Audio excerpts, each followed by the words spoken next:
Magandang gabi po, Luzon, Visayas at Mindanao.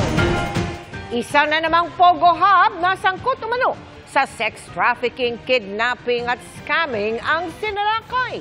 Sa pagkakataong ito, sa Porac sa Pampanga. Tila nakatunog pa sila kaya sinubukang itakas ang mahigit 200 Pilipino at dayuhang empleyado pero naharang din. Kabilang sa mga iniimbestigahan, paano muling nakapag-operate ang Pogo na dati ng sinalakay at ngayon merong high-level security? Mula po sa Porac, nakatutok live si Salima Resta. Exclusive, Salima.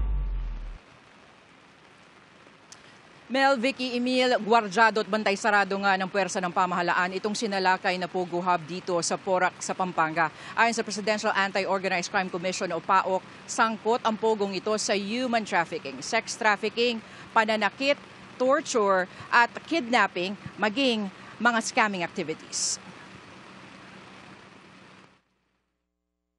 Dami yun, no? Uy, jowa ka. Tingnan mo. Takbo! Kuha ito kahapon sa isang Pogo Hub sa Porac, Pampanga. Ang mga dayuhan, mistulang nagsisilikas at nagmamadaling magsialis matapos umano nilang matunugan ang nakaambaroong operasyon. If you are a foreigner in the Philippines, you are required to bring your passport at all times.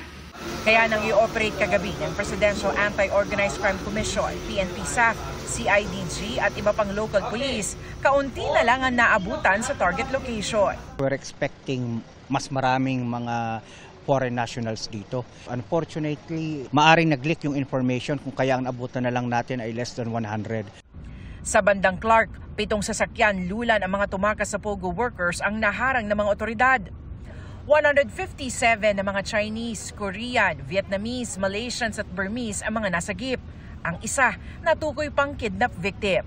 Nasa 50 naman ang mga Pilipinong Pogo staff at security. Ayon sa PAOC, sangkot umano ang Pogo sa scamming activities, pananakit, kidnapping at sex trafficking. May mga tinotorture dito, pinapalo ng mga baseball bat at mga pinagtatatadyakan dito. Meron tayong isang video ng isang di umano babae na pinagsasayaw dito at pinagpapasapasahan ng mga boses.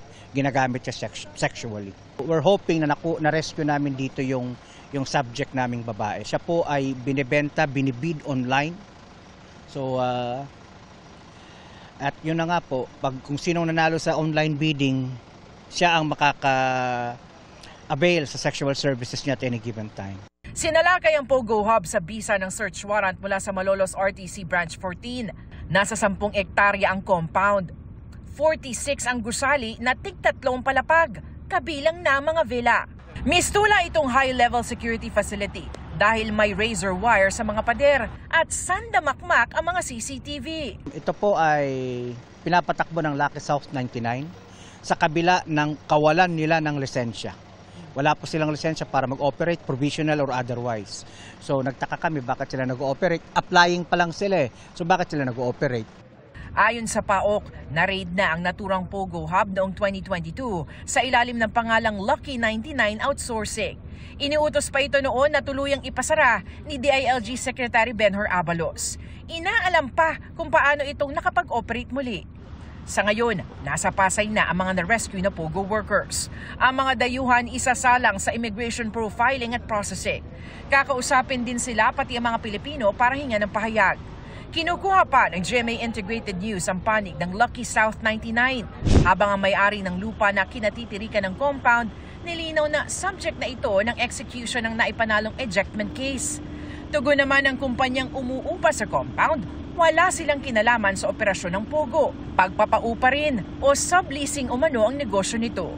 Bukod dyan, iniimbestigahan na rin kung paano natunugan ng mga taga-Pogo ang gagawing raid. Sinusubukan pa naming makuha ang pahayag ng Porac Police at LGU tungkol dito.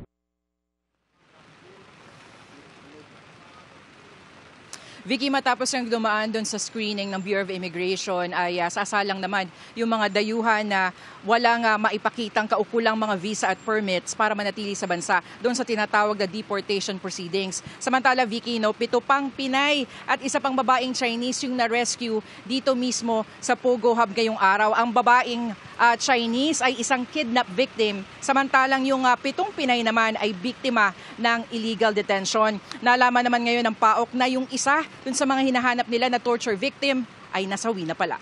Yan muna ang latest mula nga dito sa Porac sa Pampanga. Vicky.